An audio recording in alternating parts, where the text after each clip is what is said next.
Narito na ang mga bagong balitang pangkalusugan. Sa mga ayaw pang makita ang mga linya sa kanilang mukha. Ang bulaklak daw ng gumamela ang sagot upang mas lalong magmukhang bata. Narito ang report. Matagal nang gustong hanapin ang lunas sa pagkakaroon ng mga pilegi sa mukha at mga peklat na ayaw matanggal sa balat. Kamakailan lamang ay may isang Pinoy inventor na nakatuklas ng tinatawag na kinetically energized water na kapag ihinalo sa katas ng bulaklak ng gumamela ay makakabanat ng balat at nagbubura ng peklat. Meron kaming technology na tin-change namin yung structure ng water. Tapos nung naisip ko dati, based on sa research na merong mga bulaklak, flowers, saka herbs na pwede mag-enhance ng yung cells natin.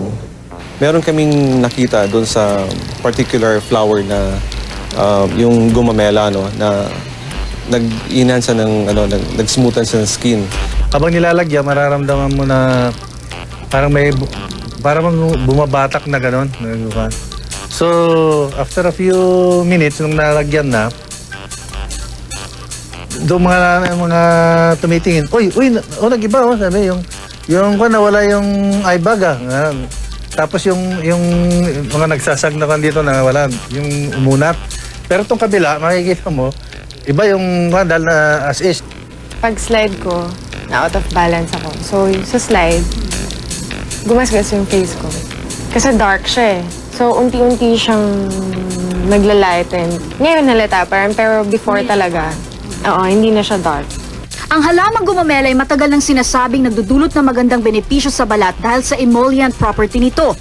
Safe siya kasi ang component lang niya, gumamela extract at energized water. We all know lang, gumamela extract is natural.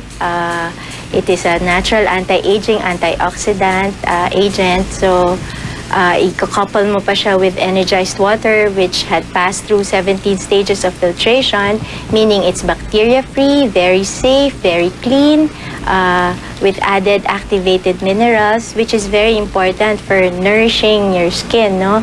Mangangailangan pa ng maraming pagsusuri ang naturang formulasyon bago mapatunayang makakatulong nga ito sa mga nagkaka-wrinkles at may peklat.